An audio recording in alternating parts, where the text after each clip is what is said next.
नमस्कार, स्वागत है आप सभी का डीडी न्यूज के इस खास बुलेटिन एक्सप्रेस 100 में, जहां हम आपके लिए लेकर आते हैं राजनीति, मनोरंजन, देश, दुनिया, खेल और व्यापार जगत की सभी बड़ी खबरों को एक्सप्रेस यानी कि फटाफट अंदाज में।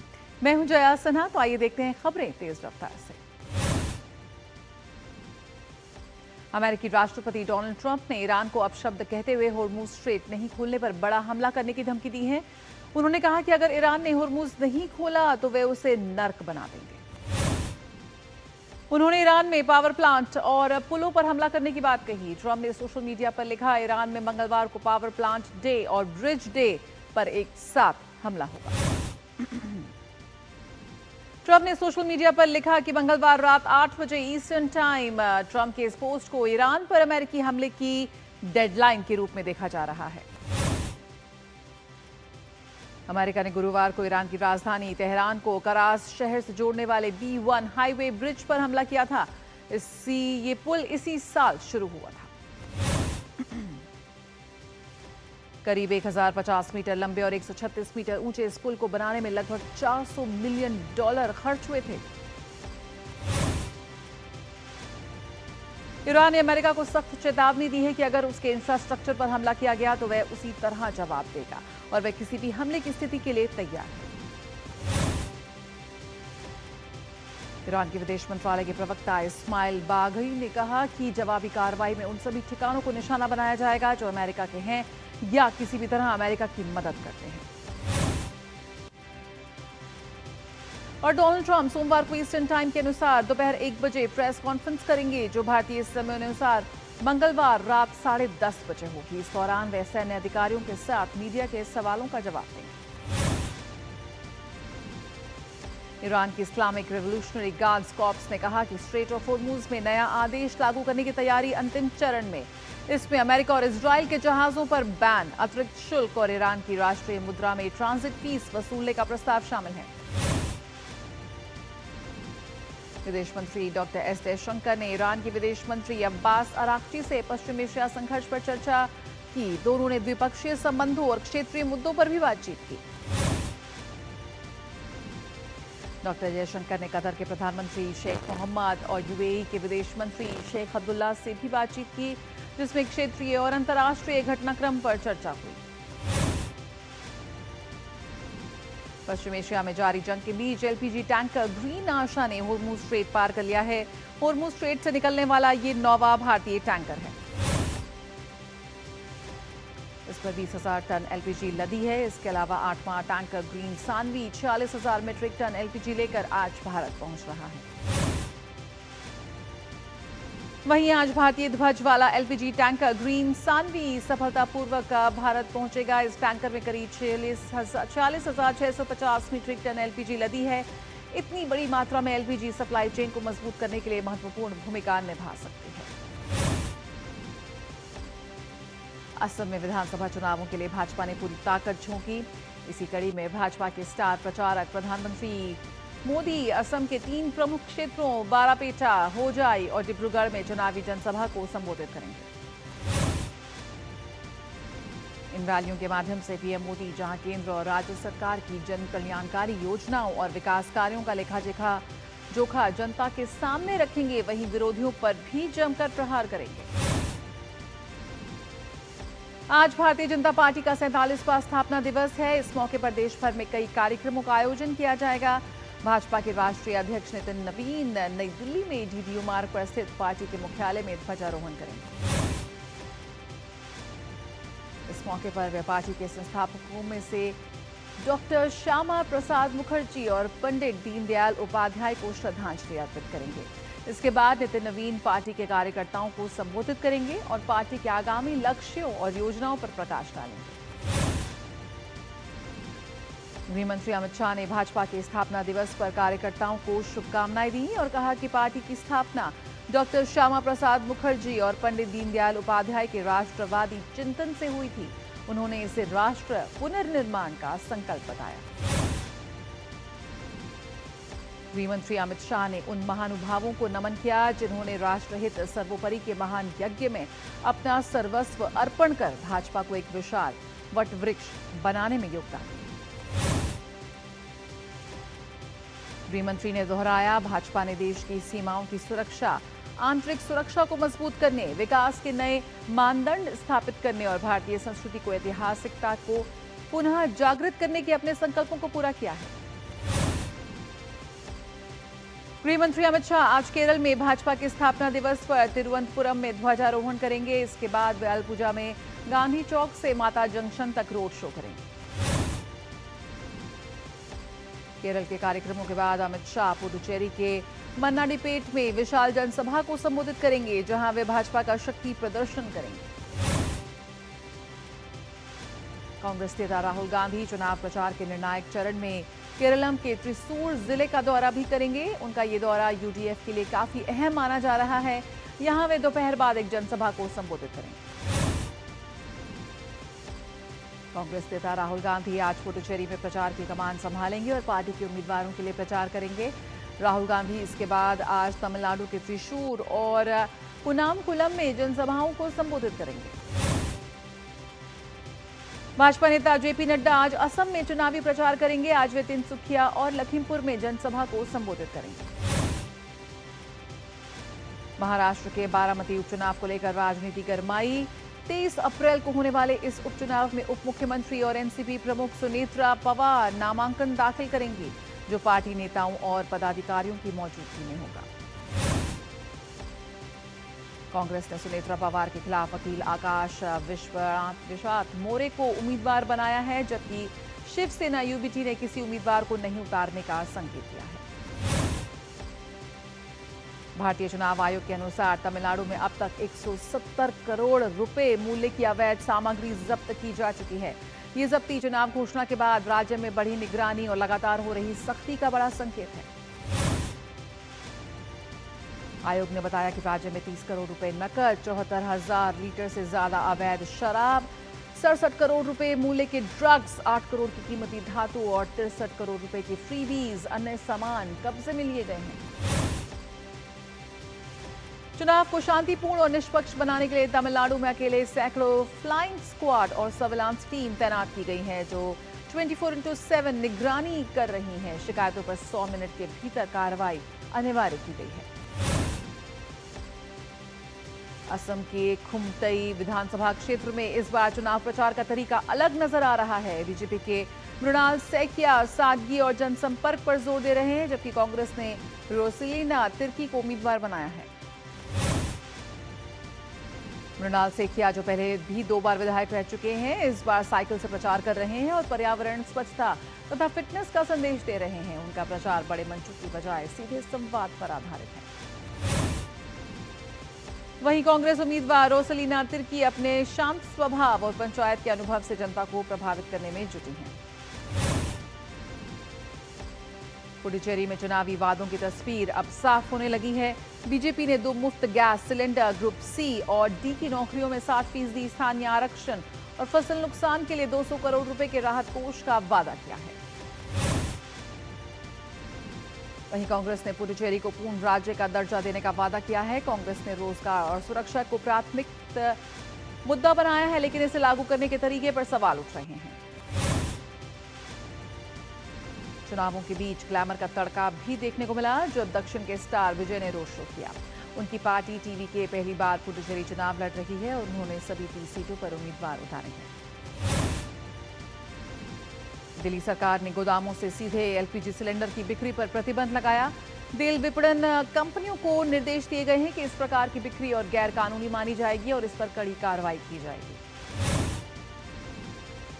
सरकार ने प्रवासी मजदूरों की मदद के लिए 5 किलो के सिलेंडर की उपलब्धता बढ़ाई। इसके अलावा हिंदुस्तान पेट्रोलियम निगम लिमिटेड ने 11 हेल्प डेस्क बनाए हैं, जो लोगों को नजदीकी वितरकों की जानकारी देंगे। मुख्यमंत्री रेखा गुप्ता ने लोगों को गैस एजेंसी या गोदामों तक न जाने की सलाह दी, क्योंकि बुक किए गए सिलेंडर सीधे घरों तक पहुंचाए जा रहे हैं। साथ ही जमाखोरों और कालाबाजारी को रोकने के लिए नियंत्रण कक्ष भी स्थापित किए गए हैं। दिल्ली के पूर्व मुख्यमंत्री अरविंद केजरीवाल आज आबकारी शुल्क नीति घोटाले से जुड़े मामले में दिल्ली उच्च न्यायालय के सामने व्यक्तिगत रूप से होंगे पेश। सुनवाई से पहले आम आदमी पार्टी ने कहा कि केजरीवाल ने अन्य आरोपियों के साथ मिलकर न्यायमूर्ति स्वर्णकांता शर्मा को मामले की सुनवाई से अलग करने की मांग की। केजरीवाल का आवेदन प्रवर्तन निदेशालय द्वारा दायर उस याचिका के जवाब में था जिसमें शराब नीति मामले की जांच के दौरान सम्मन का पालन न करने पर केजरीवाल को निचली अदालत ने बरी कर दिया था। मध्य प्रदेश के धार जिले में स्थित ऐतिहासिक भोजशाला के धार्मिक स्वरूप को लेकर कानूनी लड़ाई अब महत्वपूर्ण मोड़ पर आ गई है। मध्य प्रदेश हाईकोर्ट की इंदौर खंडपीठ में इस मामले से संबंधित याचिकाओं पर आज से नियमित सुनवाई शुरू हो रही है। कानूनविदों का मानना है कि भारतीय पुरातत्व सर्वेक्षण द्वारा किए गए सर्वे की रिपोर्ट में शामिल वैज्ञानिक साक्ष्य इस मामले में अहम भूमिका निभाएंगे। एएसआई की विशेषज्ञ टीम ने 2024 के मार्च से जून तक कोर्ट के आदेश पर भोजशाला परिसर का विस्तृत वैज्ञानिक सर्वे किया था, जिसमें भोजशाला परिसर के धार्मिक स्वरूप और ऐतिहासिक महत्व से जुड़े महत्वपूर्ण पहलुओं का गहन अध्ययन किया गया। भारी बारिश और लगातार बर्फबारी के कारण जम्मू कश्मीर के रामबन से भूस्खलन हुआ है। भूस्खलन से यातायात प्रभावित है। स्थानीय प्रशासन ने स्थिति को सुधारने के लिए तेजी से कार्य शुरू किए हैं और यातायात बहाल करने के प्रयास किए जा रहे हैं। उत्तरी सिक्किम में भारी भूस्खलन की घटना सामने आई है। लाचीन क्षेत्र का संपर्क पूरी तरह से कट गया है। लगातार हो रही बारिश के कारण पहाड़ी इलाकों में भूस्खलन हुआ है, जिससे सड़क मार्ग बुरी तरह से क्षतिग्रस्त हो गया है। प्रशासन और राहत एजेंसियां स्थिति पर नजर बनाए हुए हैं और फंसे हुए लोगों को सुरक्षित निकालने के प्रयास किए जा रहे हैं। दो पश्चिमी विक्षोभ एक बार फिर से सक्रिय हो गए हैं। आईएमडी ने यूपी, दिल्ली, बिहार समेत देश के 12 राज्यों में आंधी बारिश के साथ ओलावृष्टि का अलर्ट जारी किया है। राजधानी में आज भी आंशिक रूप से बादल छाए रहेंगे, जबकि 7 अप्रैल को आसमान में बादल छाए रहेंगे और हल्की से मध्यम स्तर की बारिश हो सकती है। उत्तर प्रदेश में अगले 3 दिनों तक आंधी बारिश के साथ ओलावृष्टि का दौर जारी रहेगा। आईएमडी के अनुसार 7 और 8 अप्रैल को पश्चिमी यूपी में आंधी बारिश और 8 और 9 अप्रैल को पूर्वी यूपी में बारिश हो सकती है। मौसम विभाग के अनुसार बिहार के पटना, राजगीर, पूसा, भोजपुर, अरवल, सरैया समेत कई जिलों में आज से 3 दिनों यानी 8 अप्रैल को ओले गिरने की संभावना। उत्तराखंड में भी मौसम का मिजाज बदला हुआ है। मौसम विभाग ने आज राज्य में हल्की से लेकर मध्यम स्तर की बारिश होने की संभावना जताई है। आईएमडी ने 72 घंटे तक तेज हवाओं के साथ बारिश गरज की संभावना जताई। केंद्रीय राज्य मंत्री डॉक्टर जितेंद्र सिंह ने मिशन कर्मयोगी ढांचे के तहत वैज्ञानिकों और शिक्षाविदों के लिए प्रशासनिक क्षमता निर्माण पर पहला विशेष कार्यक्रम शुरू किया, जिसका उद्देश्य वैज्ञानिक और शैक्षणिक लीडर्स को शासन और निर्णय लेने के कौशल से लैस करना है। दक्षिण मध्य रेलवे ने 2025 और 26 के दौरान 487 किलोमीटर रूट के लिए कवच क्षेत्र परीक्षण सफलतापूर्वक पूरा कर लिया, जो रेलवे बोर्ड द्वारा निर्धारित लक्ष्य से अधिक है। भारतीय रेलवे लगातार यात्रियों की सुविधा और सुरक्षा को बढ़ाने के लिए काम कर रहा है। इस दिशा में ट्रेनों के कोच पर भी ध्यान दिया जा रहा है। रेल मंत्री अश्विनी वैष्णव ने एक्स पर पोस्ट किया, यात्रियों की सुरक्षा और सुविधा बढ़ाने के लिए रेलवे ने नई डिजाइन के कोच और बेहतर टॉयलेट्स के मॉडल तैयार किए हैं। मौजूदा कोच को अपग्रेड कर एक सैंपल कोच तैयार किया गया है। भारतीय रेलवे ने अहमदाबाद और रतलाम प्रभाग में लगभग 398 करोड़ रुपए की ऑप्टिकल फाइबर केबल बैकबोन परियोजना को मंजूरी दी। वक्त एक छोटे से ब्रेक का, जल्द हाजिर होते हैं। आप देखते रहिए एक्सप्रेस 100। महाशय धर्मपाल जी के 130वें जन्मदिन पर एमडीएच मसालों पर पाइए 10% एक्स्ट्रा। अब स्वाद के साथ बचत भी। अब पाइए बचत ही बचत। मेरी पसंद, मेरी पसंद, मेरी पसंद, मेरी पसंद, हमारी पसंद, हम सबकी पसंद। मजबूत देश का मजबूत सरिया हो गया स्टील। खाने में मेरी क्वीन के लिए क्या है? किंग मटर पनीर, किंग बैगन भरता, king veg pulao, king palak paneer kofta. ये सब किंग क्यों? क्योंकि ये सब बना है एमडीएच किचन किंग से आपका बॉस। एमडीएच किचन किंग, असली किचन किंग। एमडीएच।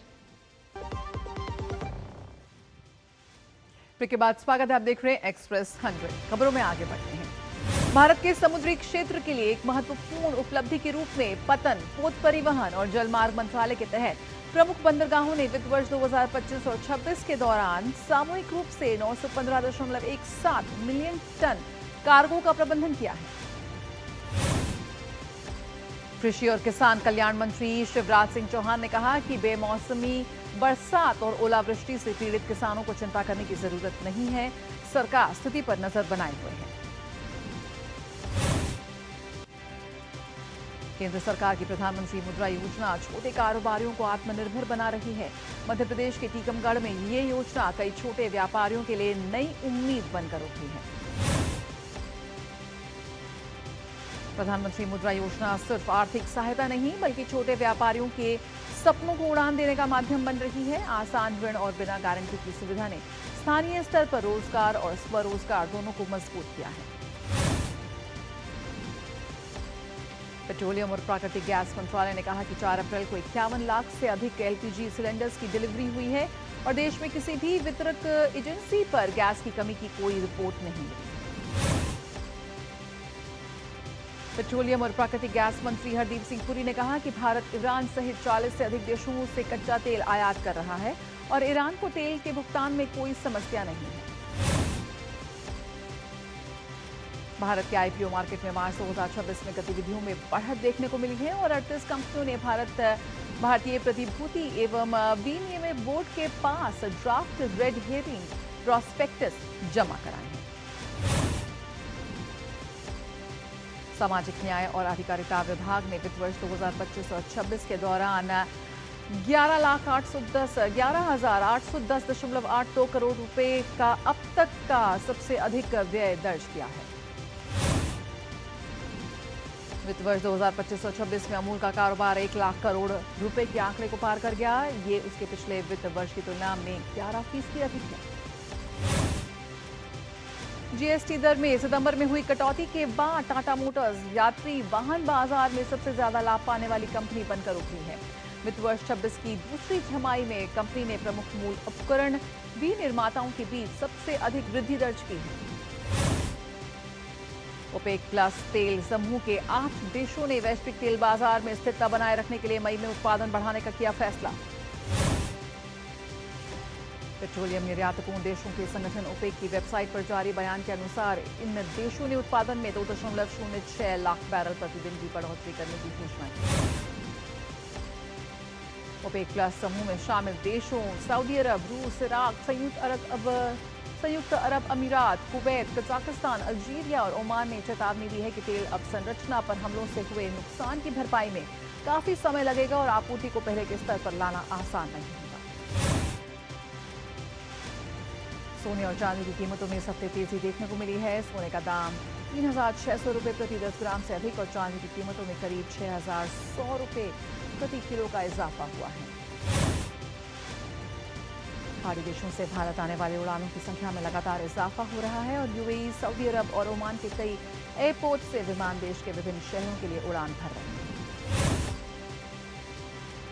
इटली के तट के पास 2 व्यापारिक जहाजों ने 2 प्रवासियों के शव बरामद किए और ईस्टर सप्ताहांत पर लीबिया से यूरोप जाने की कोशिश कर रही एक नाव से 32 जीवित लोगों को बचाया। जीवित बचे लोगों के हवाले से बताया गया कि 71 अन्य लोग समुद्र में लापता हो गए हैं। बेरूत के जनाह में 3 मंजिला इमारत पर हुए इजरायली हमले के बाद बचाव दल घटनास्थल पर पहुंचा। लेबनान के स्वास्थ्य मंत्रालय ने कहा कि प्रारंभिक आंकड़ों के अनुसार इस हमले में 4 लोगों की मौत हो गई है और 39 लोग घायल हो गए हैं। चीन और पाकिस्तान ने 31 मार्च को बीजिंग में अपने विदेश मंत्रियों की बैठक में खाड़ी और व्यापक मध्य पूर्व में तत्काल युद्ध विराम का आह्वान किया। साथ ही शांति वार्ता को शीघ्र शुरू करने और होर्मुज स्ट्रेट में सामान्य नौवहन बहाल करने का आग्रह किया। रूस में तैनात एक अधिकारी ने एक पोस्ट में बताया कि गेहूं ले जा रहे एक मालवाहक जहाज आजोव सागर में डूब गया, जिसमें एक व्यक्ति की मौत हो गई और 2 लापता हैं। अटलांटिक अखबार ने 2 अप्रैल को व्हाइट हाउस की योजनाओं से परिचित लोगों के हवाले से बताया कि एफबीआई निदेशक काश पटेल, सेना सचिव डैनियल डिस्कॉल और श्रम सचिव लॉरी चावीज डेरमेर के डेरे मार के ट्रंप प्रशासन छोड़ने को लेकर चर्चा चल रही है। हंगरी के प्रधानमंत्री विक्टर ओर्बन ने रविवार को कहा कि सर्बिया में उस पाइपलाइन के खिलाफ तोड़फोड़ की साजिश रची गई जो रूस से हंगरी को गैस पहुंचाती है। यह बयान पाइपलाइन के पास शक्तिशाली विस्फोटक मिलने के बाद आया है। दक्षिणी लेबनान पर रात भर चले हमलों के बाद रविवार को कफर हट्टा पर इजरायली हमले में 7 लोग मारे गए। नष्ट हुई इमारत के मलबे में बचाव दल और बुलडोजर ने काम किया। ईरान के रेवोल्यूशनरी गार्ड्स ने कहा है कि होर्मुज स्ट्रेट अब पहले जैसा नहीं रहेगा और अमेरिका इजरायल को नए सुरक्षा हालात का सामना करना होगा। अमेरिकी राष्ट्रपति डोनाल्ड ट्रंप ने चेतावनी दी है कि स्ट्रेट नहीं खुलने पर ईरान के पावर प्लांट और पुलों को निशाना बनाया जाएगा। इस तनाव के बीच होर्मुज पर ईरान की पकड़ से कच्चे तेल की कीमतें बढ़ गई हैं, जिससे वैश्विक बाजार पर दबाव बढ़ा है। ईरान ने दावा किया है कि इस्फहान में अमेरिकी पायलट को बचाने के मिशन के दौरान उसके कई विमान नष्ट कर दिए गए। IRGC के अनुसार 2 C-130 विमान और 2 ब्लैक हॉक हेलीकॉप्टर तबाह हुए हैं और अमेरिकी ऑपरेशन पूरी तरह से विफल रहा है। IPL में आज के एकमात्र मुकाबले में कोलकाता नाइट राइडर्स का सामना पंजाब किंग्स से होगा। यह मुकाबला कोलकाता के ईडन गार्डन्स मैदान पर खेला जाएगा। इस मुकाबले में एक तरफ पंजाब की टीम जहां जीत की हैट्रिक लगाने के इरादे से मैदान पर उतरेगी, वहीं कोलकाता का इरादा लगातार तीसरी हार से बचने का होगा। IPL में रॉयल चैलेंजर्स बेंगलुरु ने चेन्नई सुपर किंग्स को 43 रनों से हराकर अपने जीत के सिलसिले को कायम रखा। RCB से जीत के लिए मिले 251 रन के जवाब में चेन्नई की टीम 19.4 ओवर में सिर्फ 207 रन ही बना सकी। RCB के लिए देवदत्त पडिक्कल ने महज 29 गेंदों का सामना करते हुए 50 रन बनाए। वहीं टिम डेविड ने 25 गेंद पर नाबाद 70 रन की पारी खेली। इंडियन प्रीमियर लीग में लखनऊ सुपर जायंट्स ने सनराइजर्स हैदराबाद को 5 विकेट से हरा दिया। इस सीजन में लखनऊ की ये पहली जीत है। हैदराबाद ने पहले बल्लेबाजी करते हुए 20 ओवर में 9 विकेट पर 156 रन बनाए थे। जवाब में लखनऊ ने ऋषभ पंत के नाबाद 68 रनों के दम पर 19.5 ओवर में 5 विकेट पर 160 रन बनाकर मैच जीत लिया। विराट कोहली ने चेन्नई सुपर किंग्स के खिलाफ मैच में 28 रन बनाने के साथ एक बड़ा रिकॉर्ड अपने नाम कर लिया। कोहली T20 क्रिकेट में किसी एक टीम के खिलाफ सबसे ज्यादा रन बनाने वाले बल्लेबाज बन गए हैं। विराट कोहली ने चेन्नई सुपर किंग्स के खिलाफ अब तक 37 T20 मैचों में 37.12 की औसत से 1188 रन बनाए हैं। इससे पहले T20 में एक टीम के खिलाफ सबसे ज्यादा रन बनाने का रिकॉर्ड रोहित शर्मा के नाम था। चेन्नई सुपर किंग्स के